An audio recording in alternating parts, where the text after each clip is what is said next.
आज हम लोग हिंदी में काव्य खंड के 8वें नंबर चैप्टर को पढ़ेंगे, जिसका नाम है एक वृक्ष की हत्या, जो कि एक बहुत ही ज़्यादा महत्वपूर्ण चैप्टर है, क्योंकि इस चैप्टर से संबंधित प्रत्येक वर्ष ऑब्जेक्टिव और सब्जेक्टिव में बहुत सारे प्रश्न पूछे जाते हैं। इसलिए आप सभी लोगों के लिए यह चैप्टर बहुत ही ज़्यादा महत्वपूर्ण है। तो आप सभी लोग इस पूरे चैप्टर को ध्यान से समझिएगा, और ध्यान से समझने के लिए आपको वीडियो शुरू से लेकर के अंत तक देखना पड़ेगा, क्योंकि इसका नाम है एक वृक्ष की हत्या, जिसमें कि पर्यावरण के बारे में बताया गया है कि हमें अपने पर्यावरण की रक्षा किस प्रकार से करना चाहिए। तो यहाँ पर जो कवि हैं कुंवर नारायण एक घटना के माध्यम से पर्यावरण की रक्षा के बारे में बताना चाहते हैं। तो इस पूरे कविता में हम लोग इसी चीज के बारे में पढ़ेंगे। तो चलिए बिना समय गवाए हम शुरू करते हैं। लेकिन इसके पहले यदि आप लोग चैनल पर नए हैं तो चैनल को जरूर सब्सक्राइब कर लीजिएगा, ताकि आगे के भी हर एक वीडियो का नोटिफिकेशन आपको मिल सके। और साथ ही साथ जो भी स्टूडेंट 10th क्लास का ऑब्जेक्टिव जीके पढ़ना चाहते हैं तो जीके सागर यूट्यूब चैनल को जरूर सब्सक्राइब कर लीजिए, जिसका लिंक नीचे डिस्क्रिप्शन या फिर कमेंट में दिया हुआ है।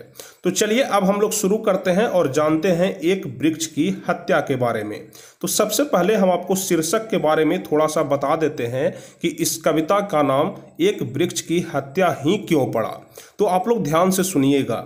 जो इसके कवि हैं कुंवर नारायण, इनका जहां पर भी घर था तो उनके घर के बाहर में एक बरगद का पेड़ था। बरगद का पेड़ आप लोग जरूर देखे होंगे।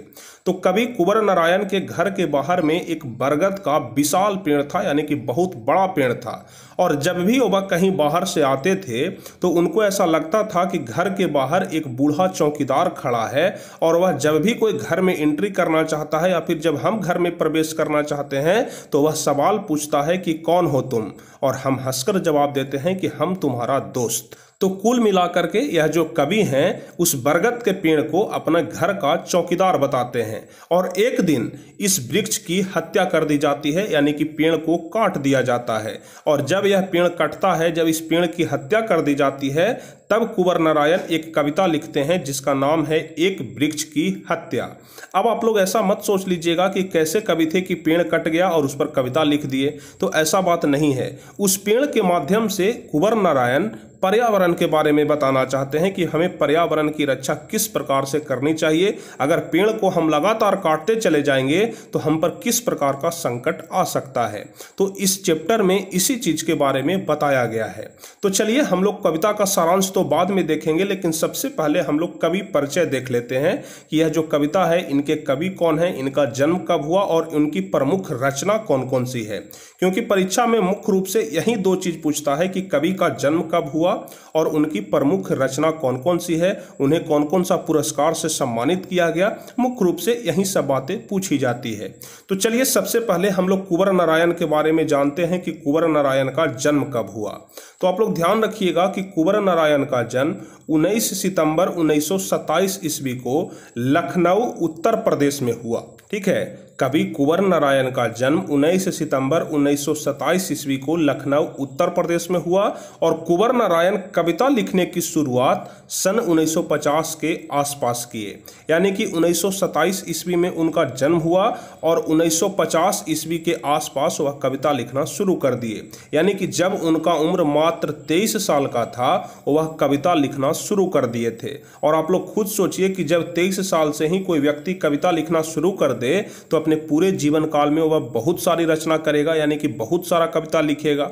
तो कुल मिलाकर के जो कुंवर नारायण है उनकी बहुत सारी रचनाएं हैं, और इसमें से बहुत सारा तो आपको ध्यान नहीं रखना है, लेकिन कम से कम 4-5 आप लोग जरूर ध्यान रखिएगा, क्योंकि परीक्षा में जब भी पूछा जाता है तो यह पूछ दिया जाता है कि कुंवर नारायण की 5 रचना के बारे में लिखे, उनकी 5 रचना कौन कौन सी है। या फिर जब ऑब्जेक्टिव क्वेश्चन में पूछेगा तो इस प्रकार से पूछ देगा कि अपने सामने किन की रचना है। तो उस समय आपको अगर याद नहीं रहेगा तो आप लोग इसका जवाब नहीं दे पाएंगे। तो इसलिए जितने सारे भी रचना है उसको आप लोग जरूर ध्यान रखिएगा। तो चलिए हम लोग जानते हैं कि कुंवर नारायण की प्रमुख रचना कौन कौन सी है। तो सबसे पहला है चक्रव्यूह, ध्यान रखिएगा, सबसे पहला चक्रव्यूह। उसके बाद है कि परिवेश हम तुम, ठीक है, परिवेश हम तुम। उसके बाद आमने सामने। उसके बाद है कि कोई दूसरा नहीं। और उसके बाद है इन दिनों, उसके बाद है आत्मजयी, उसके बाद है आकारों के आसपास। यह जो कहानी संग्रह है, यह कविता का संग्रह नहीं है, यह कहानी संग्रह है, आकारों के आसपास। और उसके पहले है आज और आज से पहले, ठीक है, आज और आज से पहले। और उसके बाद है मेरा साक्षात्कार। मेरा साक्षात्कार कहने का मतलब कि इसमें कुंवर नारायण अपने बारे में बताए हैं। साक्षात्कार कहने का मतलब इंटरव्यू होता है, यानी कि मेरा साक्षात्कार यानी कि हम अपने साक्षात्कार के बारे में बता रहे हैं, यानी कि हम अपने जीवनी के बारे में बता रहे हैं, हम अपने जीवन के संघर्ष के बारे में बता रहे हैं।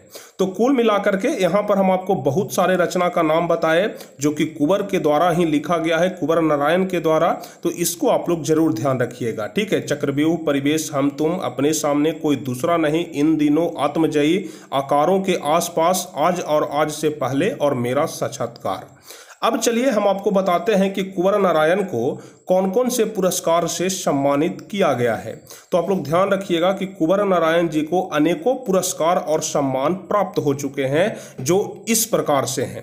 सबसे पहला साहित्य अकादमी पुरस्कार। आप लोग जानते हैं कि कविता के क्षेत्र में जो सबसे बड़ा पुरस्कार होता है वह होता है साहित्य अकादमी पुरस्कार, और कुंवर नारायण को साहित्य अकादमी पुरस्कार मिल चुका है। उसके बाद अगला पुरस्कार है कि कुमारन आसान पुरस्कार, ठीक है, कुमारन आसान पुरस्कार। उसके बाद है व्यास सम्मान, उसके बाद है प्रेमचंद्र पुरस्कार, उसके बाद है लोहिया सम्मान, उसके बाद है कबीर सम्मान इत्यादि।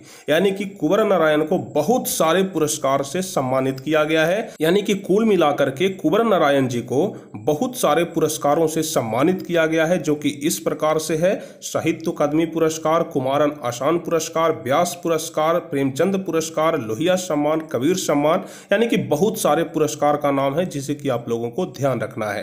तो कवि परिचय के बारे में हम आपको इतना ही बताएंगे। यदि आप लोग इतना ध्यान रखते हैं तो इससे बाहर परीक्षा में नहीं पूछेगा।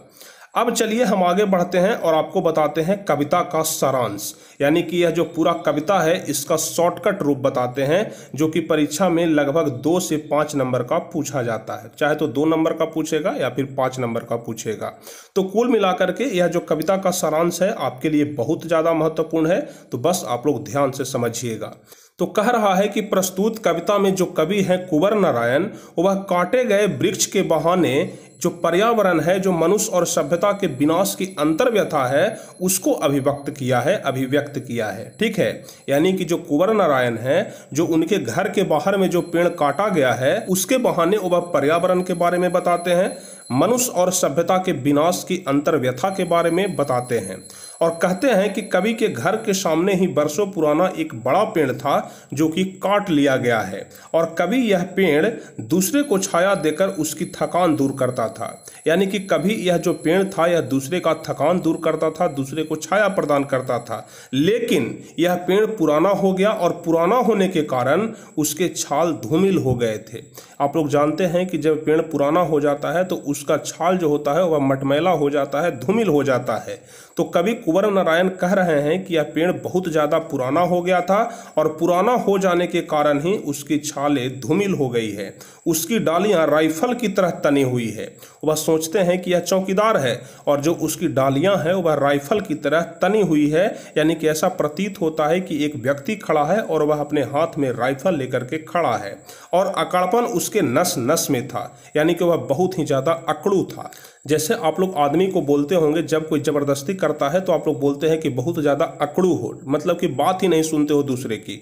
तो उसी प्रकार से कवि कह रहे हैं कि यह जो पेड़ था मानो अकड़पन था, उसके नस नस में अकड़पन था, और धूप, वर्षा, सर्दी, गर्मी में वह सदा चौकन्ना रहता था, वह हमारे घर की पहरेदारी करता था।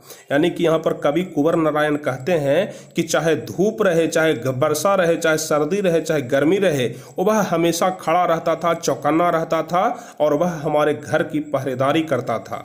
लेकिन आज वह बेजान हो गया है क्योंकि उसे काट दिया गया है। तो कह रहे हैं कि वह हमेशा खड़ा रहता था, पहरेदारी करता था, लेकिन आज वह बेजान हो गया है, मतलब कि उसमें जान अब नहीं है। दूर से परिचय पूछकर दोस्तों को एक नई ताजगी देकर मन की व्यथा को हरण करने वाला वृक्ष दुश्मनों के द्वारा काट लिया गया।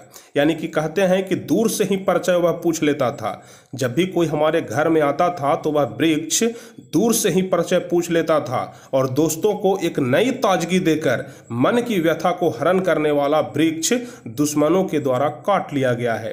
इसलिए यहाँ कवि बताना चाहते हैं कि गांव शहर वातावरण को बचाना है तो पहले पेड़ को बचाना चाहिए। यानी कि कवि कुंवर नारायण कहते हैं कि यदि गांव को बचाना है, शहर को बचाना है और शहर के वातावरण को बचाना है तो पहले पेड़ को बचाना पड़ेगा, क्योंकि जब तक पेड़ नहीं रहेगा तब तक वातावरण कभी भी सुरक्षित नहीं रह सकता है। इसलिए यहाँ पर कवि कुंवर नारायण कहते हैं कि वृक्ष हमारे मित्र हैं। ठीक है, वृक्ष हमारे मित्र हैं और मित्र को दुश्मन समझकर उसका विनाश करना मानव जाति को विनाश करना है। यानी कि आप लोग जानते हैं कि कभी भी मित्र का विनाश किया जाता है, मित्र को काटा जाता है, नहीं काटा जाता है। तो इसलिए यहाँ पर कुंवर नारायण कहते हैं कि जो वृक्ष है, जो पेड़ है, वह हमारे मित्र हैं और मित्र को दुश्मन समझ करके उसका विनाश करना मानव जाति का विनाश करना है। यानी कि यदि आप लोग पेड़ काट रहे हैं, पेड़ का विनाश कर रहे हैं, तो समझिए कि आप पेड़ का विनाश नहीं कर रहे हैं बल्कि खुद मानव जाति का विनाश कर रहे हैं, अपने आप का विनाश कर रहे हैं। तो कुल मिलाकर के एक वृक्ष की मदद से, एक वृक्ष के माध्यम से यहाँ पर जो कवि हैं वह पर्यावरण के बारे में बताना चाहते हैं और जिस प्रकार से हमारा पर्यावरण प्रदूषित होते जा रहा है, पर्यावरण पर संकट मंडरा रहा है, उसे अभिव्यक्त करना चाहते हैं। तो उम्मीद करते हैं कि इस कविता का सारांश आप लोग अच्छे तरीके से समझ गए होंगे। ज़्यादा लंबा चौड़ा नहीं है, बस छोटा सा कविता है और इसका सारांश भी बहुत छोटा है। अब चलिए हम लोग कुछ प्रश्न उत्तर देख लेते हैं जहां तक संभव हो सकता है और इसके बाद जो प्रश्न बच जाएगा उसे हम लोग अगले क्लास में कंप्लीट कर लेंगे। तो यहाँ पर लिखा गया है कविता का सभी प्रश्न उत्तर, यानी कि जो आपका किताब है गोधूली भाग 2, उसमें जितने सारे भी प्रश्न उत्तर दिए गए हैं 8वें नंबर चैप्टर में एक वृक्ष की हत्या में, सारे प्रश्न का उत्तर हम लोग यहाँ पर देखने वाले हैं। तो सबसे पहला नंबर प्रश्न कह रहा है कि कवि को वृक्ष बूढ़ा चौकीदार क्यों लगता था। यानी कि जो कवि हैं कुंवर नारायण, उनको वृक्ष यानी कि जो पेड़ था वह बूढ़ा चौकीदार क्यों लगता था। तो इसका जवाब होगा कि कवि एक वृक्ष के बहाने प्राचीन सभ्यता, संस्कृति एवं पर्यावरण की रक्षा की चर्चा की है। वृक्ष मनुष्यता, पर्यावरण एवं सभ्यता की प्रहरी है। प्रहरी कहने का मतलब पहरेदार होता है। ठीक है, तो कह रहे हैं इसका जवाब होगा कि जो वृक्ष होता है वह मनुष्यता की, पर्यावरण की और सभ्यता की पहरेदारी करता है। यह प्राचीन काल से मानव के लिए वरदान स्वरूप है, इसका पोषक है, इसका रक्षक है। यानी कि कुंवर नारायण पेड़ के बारे में कहते हैं कि प्राचीन काल से ही, यानी कि बहुत समय पहले से ही जो पेड़ है वह मानव के लिए वरदान है, मानव का पोषक है। यानी कि मानव जो है अपना पोषण वहां से करता है और मानव का रक्षक भी है, यानी कि मानवों की रक्षा भी करता है। और इन्हीं बातों का चिंतन करते हुए कवि को वृक्ष बूढ़ा चौकीदार लगता है। बूढ़ा चौकीदार इसलिए लगता है कि वृक्ष आज नया मानव का रक्षा नहीं कर रहा है, आज नया मानव का पोषक नहीं है, बल्कि बहुत समय पहले से, यानी कि प्राचीन काल से ही वह मानव की रक्षा करते आ रहा है, मानव के लिए वरदान साबित हो रहा है, मानव का पोषक है। और जब प्राचीन काल से है यानी कि बहुत समय पहले से है, इसलिए जो कवि हैं वृक्ष को बूढ़ा चौकीदार कहते हैं, क्योंकि जवान तो है नहीं, आज नया नया तो वह नहीं आया है, बहुत समय पहले से है। और जब बहुत समय पहले से है तो उनको बूढ़ा कह करके संबोधित किया जा रहा है। तो उम्मीद करते हैं कि पहला नंबर प्रश्न आप लोग समझ गए होंगे कि कवि जो है वह वृक्ष को बूढ़ा चौकीदार क्यों कहते हैं या फिर कवि को वृक्ष बूढ़ा चौकीदार क्यों लगता है। तो पहला नंबर प्रश्न का उत्तर बहुत ही ज्यादा आसान था, आप लोग समझ गए होंगे। अब चलिए दूसरा नंबर प्रश्न कह रहा है कि कवि और वृक्ष में क्या संवाद होता था। यानी कि वृक्ष और कवि में, यानी कि वृक्ष और कुंवर नारायण में क्या क्या बातचीत होता था, इसी के बारे में पूछ रहा है। तो इसका जवाब लिखेंगे कि कवि जब अपने घर कहीं बाहर से लौटता था तो सबसे पहले उसकी नज़र घर के आगे स्थित खड़ा एक पुराना वृक्ष पर पड़ती। यानी कि कवि कुंवर नारायण जब भी कहीं बाहर से अपने घर लौटते थे तो सबसे पहले उनकी नज़र उस पेड़ पर ही जाती थी जो कि उनके घर के बाहर खड़ा था। उसे लगता कि मानो घर के आगे सुरक्षा प्रहरी खड़ा है। यानी कि कवि को ऐसा प्रतीत होता था, कवि को ऐसा लगता था कि उनके घर के बाहर कोई पहरेदार खड़ा है, कोई सुरक्षा प्रहरी खड़ा है। और उसके निकट आने पर कवि को आभास होता कि मानो वृक्ष उससे पूछ रहा है कि तुम कौन हो। यानी कि दूर से तो लगता था कि कोई पहरेदार खड़ा है, लेकिन ऐसा लगता था कि जब कवि पेड़ के नजदीक आते थे तो पेड़ उनसे पूछता था, जिस प्रकार से आप लोग पहरेदार के नजदीक जाते हैं तो पहरेदार पहरेदार पूछता है ना कि कौन है आप, क्यों जाना चाहते हैं अंदर, तो कवि को ऐसा ही प्रतीत होता था कि जब पेड़ के नजदीक वे जाते थे तो पेड़ उनसे पूछता था कि तुम कौन हो, और कवि इसका जवाब देते कि मैं तुम्हारा दोस्त। यानी कि कवि को ऐसा लगता था कि जब हम पेड़ के नज़दीक जाते हैं तो वह हमसे पूछता है कि तुम कौन हो, और हम उसका हंस करके जवाब देते हैं कि मैं तुम्हारा दोस्त। और इसी संवाद के साथ वह उसके निकट बैठकर भविष्य में आने वाली पर्यावरण संबंधी खतरों की अंदेशा करता था। यानी कि यहाँ पर कवि कह रहे हैं कि इसी बातचीत के साथ वह उसके निकट बैठ जाते थे, यानी कि पेड़ के निकट बैठ जाते थे और पर्यावरण संबंधी खतरों के बारे में सोचने लग जाते थे कि भविष्य में अगर पेड़ न रहे, पेड़ को लगातार काटा जाए तो पर्यावरण संबंधी कौन कौन सा खतरा आ सकता है। तो इसी के बारे में कवि सोचते रहते हैं। तो कुल मिलाकर के 2 क्वेश्चन हम आपको बताए। चलिए एक तीसरा क्वेश्चन भी देख लेते हैं, इसके बाद आगे के सभी क्वेश्चन हम लोग अगले वीडियो में देखेंगे। तो तीसरा क्वेश्चन कह रहा है कि कविता का समापन करते हुए कवि अपने किन अंदेशों का जिक्र करता है और क्यों करता है। कविता का समापन करते हुए, यानी कि जब कविता समाप्त होने लगता है तो उस समय कवि कुछ अंदेशा व्यक्त करते हैं, और क्यों करते हैं इसके बारे में ही बताना है। तो इसका जवाब होगा कि कविता का समापन करते हुए कवि पर्यावरण एवं सभ्यता के प्रति संवेदनशील होकर चिंतन करता है, और कवि कहते हैं कि हमें घर को विनाश करने वालों से सावधान रहना होगा। यानी कि यहाँ पर जो कह रहे हैं कि घर को विनाश करने वाले, तो वह पूरे पृथ्वी को ही अपना घर मानते हैं, और घर को विनाश करने वाले यानी कि पर्यावरण को विनाश करने वाले से हमेशा सावधान रहने के लिए बोलते हैं, और सभ्यता की रक्षा के लिए आगे आना होगा। यानी कि कविता के माध्यम से कुंवर नारायण कहते हैं कि यदि हमें सभ्यता की रक्षा करनी है तो हमें आगे आना होगा। अर्थात कवि को यह अंदेशा है कि आज पर्यावरण हमारी प्राचीन सभ्यता और मानवता तट के जानी दुश्मन समाज में तैयार है। यानी कि कवि कहते हैं कि आज पर्यावरण के जानी दुश्मन, हमारी प्राचीन सभ्यता के दुश्मन और मानवता के दुश्मन इस समाज में तैयार हैं, और इसलिए अंदेशा करता है क्योंकि आज लोगों की प्रवृत्ति वृक्षों को काटने की हो गई है। आप सभी लोग जानते हैं कि आज लोग कुछ भी नहीं सोचते हैं और पेड़ को सीधे काट देते हैं। अगर जरूरत है तो पेड़ को काट दिए, अगर जरूरत नहीं भी है फिर भी पेड़ को काट दिए। इसलिए कवि कहते हैं कि आज लोगों की प्रवृत्ति वृक्षों को काटने की हो गई है, और सभ्यता के विपरीत कार्य करने वाले की प्रवृत्ति बढ़ रही है, मानवता का ह्रास हो रहा है, और ऐसी स्थिति में वृक्षों के प्रति, मानवता के प्रति संवेदनशीलता ही कम दिखाई पड़ रहे हैं, और यह चिंता का विषय है। और कवि इसी बात का आशंका करता है, यानी कि लगातार जो पेड़ काटे जा रहे हैं, लगातार हमारे पर्यावरण का ह्रास हो रहा है, लगातार हमारी प्राचीन सभ्यता का ह्रास हो रहा है, मानवता का ह्रास हो रहा है, और इसी के बारे में कवि जो है वह चिंता व्यक्त करते हैं, और चिंता व्यक्त करके लोगों को समझाने का प्रयास करते हैं। तो कुल मिलाकर के जो तीसरा नंबर क्वेश्चन है यह भी बहुत ही ज्यादा महत्वपूर्ण है, लेकिन बहुत ही ज्यादा आसान क्वेश्चन है। यदि आप लोग कविता के बारे में समझ गए हैं तो फिर सारे क्वेश्चन आपको आसान लगेंगे। अब उसके बाद चौथा क्वेश्चन कह रहा है कि घर, शहर और देश के बाद कवि किन चीज़ों को बचाने की बात करता है और क्यों बचाने की बात करता है। यह वाला क्वेश्चन भी बहुत बार पूछा गया है, VVI क्वेश्चन है, और यह वाला क्वेश्चन का आंसर हम आपको अगले वीडियो में बताएंगे। और अगले वीडियो में चौथा के आगे जितने सारे भी क्वेश्चन हैं वह सारा क्वेश्चन हम आपको अगले वीडियो में कंप्लीट करा देंगे, यानी कि अगले क्लास में आपका यह चैप्टर समाप्त हो जाएगा। तो चलिए आज का यह वीडियो आपको कैसा लगा जल्दी से नीचे कमेंट करके बताइए, और यदि आपको वीडियो अच्छा लगा हो तो वीडियो को लाइक जरूर करिएगा, अपने दोस्तों के बीच शेयर भी करिएगा, और जो भी स्टूडेंट चैनल पर नए हैं तो चैनल को जरूर सब्सक्राइब कर लीजिएगा ताकि आगे के भी हर एक वीडियो का नोटिफिकेशन आपको मिल सके।